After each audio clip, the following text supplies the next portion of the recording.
Ce morceau, tout le monde le connaît. Il a été fait chez la mère d'un mec au Canada. Et il ne devait même pas être pour Travis Scott. Mais du coup, comment on passe de sa chambre à Toronto à produire pour Drake ou Travis Scott? Moi je sais pas, mais je pense que Murda Beats c'est la réponse. En quelques années, il est passé d'un ado qui faisait des instrus dans sa chambre à un producteur qui allait enchaîner les hits pour Drake, Travis Scott ou encore 6ix9ine, pardon. De la batterie électronique à réaliser des placements pour Cardi B, Ariana Grande, Nicki Minaj. Voici l'histoire de Murda Beats. Générique.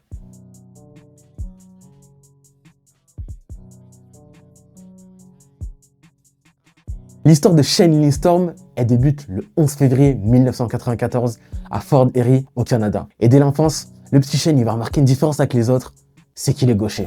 I just felt like I was different from everyone. Like I'm left-handed, I couldn't skate, so like I couldn't play hockey like everyone else in Canada.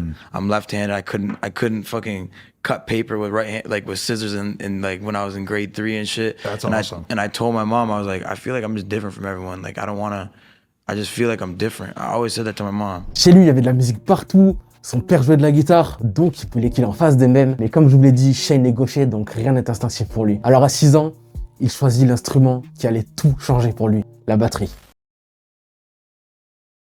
Murda commence la composition musicale à l'âge de 17 ans sur FL Studio. Et du moment où il va commencer à utiliser le logiciel, il prend la décision de vendre sa batterie électronique pour s'acheter un clavier MPK-49 dans le but de composer des mélodies. Ce choix va complètement changer sa vie. 3 mois plus tard, il décroche son premier placement pour Soulja Boy. Ouais, vous m'avez bien entendu, en seulement 3 mois. Après ses premiers succès, Murda comprend très vite qu'en restant au Canada, il n'ira pas plus loin. Il décide alors de prendre un énorme risque. En 2011, il déménage à Chicago et commence à se faire des contacts via les réseaux sociaux. La chance qu'il a, Murda, c'est qu'il va très vite rentrer en contact avec des rappeurs comme Chief Keef et Lil Durk. À l'époque, personne ne savait qu'ils étaient au Canada. C'est qu'il va lui laisser une longueur d'avance en tant que beatmaker. Au fond de lui, il savait qu'ils allaient devenir des superstars. Comme vous le voyez, il s'est absolument pas raté. Et sans le savoir, c'est à ce moment que Murda va prendre une décision qui va littéralement changer sa carrière. Il va miser sur 3 rappeurs quasiment inconnus à l'époque. C'est comme ça qu'on arrive en 2015 et que Murda tombe sur le trio d'ATL, les Migos. Pour entrer en contact avec les Migos, Murda envoyait des messages à l'entourage proche des artistes, comme le rappeur Skippa Da Flippa, qui servira d'intermédiaire. C'est en envoyant des prods à notre cher trio qu'il a naturellement commencé à travailler pour eux. Les connexions se sont créées de fil en aiguille et c'est ainsi que le premier hit des Migos est né, Pipe It Up.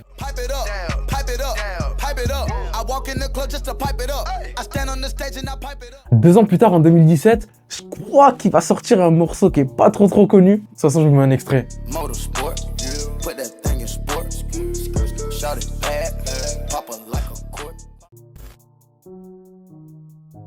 Afin d'avoir plus de contrôle sur sa musique, il décide de devenir producteur artiste. C'est en décembre 2016 qu'il sort sa première mixtape intitulée Keep God First. Une mixtape de 15 titres avec pas mal de feats de Quavo et Offset et d'autres grosses têtes du game comme Playboi Carti, 2 Chainz, Ty Dolla $ign. En 2018, il sort un album en commun avec Smoke Prop intitulé Bless Your Trap. Et je pense qu'au bout du titre, vous avez compris, il n'y a que de la trap dans cet album. Les 2 morceaux qui sont vraiment sortis du lot sont 1, 2, 3 et Do Not Disturb. En 2019, il signe l'artiste Adam Hallyday sur son propre label Murda Beats Recording. Il sort aussi la même année son premier single en tant qu'artiste principal, Shopping Spree, en feat avec Lil Pump et Sheck West.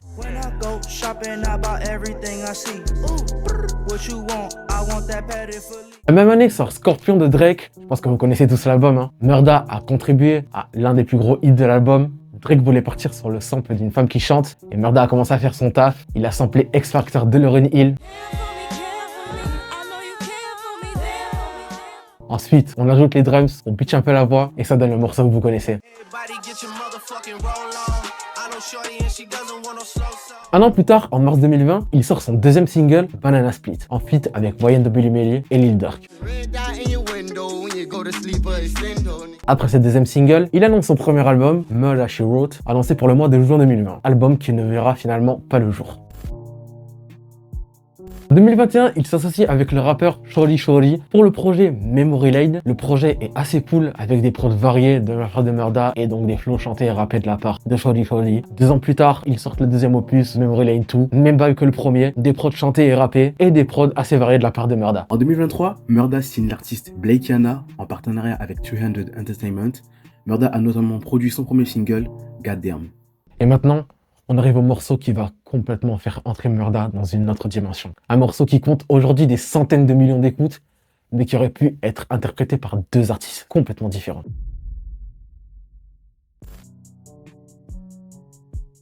Vous vous rappelez du morceau du début?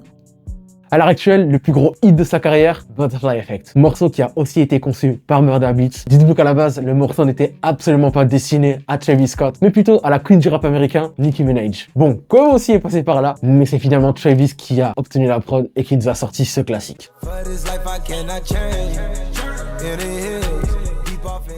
En coproduction avec Félix Leon, ce morceau iconique de la carrière de Travis a été conçu chez la mère de Murda au Canada. Une fois l'appel en FaceTime terminé, Murda a envoyé la prod à Travis, ce qui a créé le morceau que l'on connaît tous aujourd'hui. Et comme quoi, un simple FaceTime peut donner naissance à l'un des plus gros classiques du rap américain. Comme je vous l'ai dit, ce morceau avait deux autres versions, une de Quavo, une de Nicki. Malheureusement, j'ai pas réussi à les retrouver. Par contre, en juin 2018, un petit peu avant la sortie d'Astro World, il y a bien un morceau qui est sorti à partir de cet instru, Bigger Than You, de 2 Chainz, en feat avec Drake et Quavo. La prod a été retravaillée et on y retrouve les acapellas du morceau d'origine.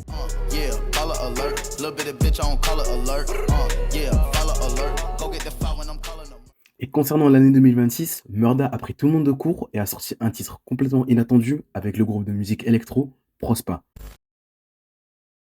Du haut de ses 64 certifications, Murda Beats fait partie de cette génération de producteurs qui a autant marqué le rap que les artistes eux-mêmes. Et quand on repense à son parcours, on réalise qu'il n'a jamais attendu que les opportunités arrivent, il est allé les chercher. Mais ça, je pense qu'il est mieux placé pour vous le dire.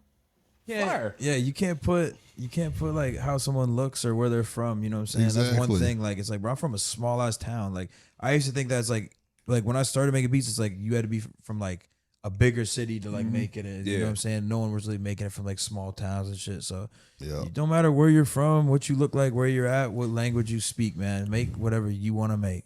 Merci à tous d'avoir regardé la vidéo jusqu'à la fin. N'hésitez pas à la liker, à me dire en commentaire parmi tout ce que je vous ai cité vos morceaux préférés de Murda. C'était Kambalira. Allez, ciao, ciao.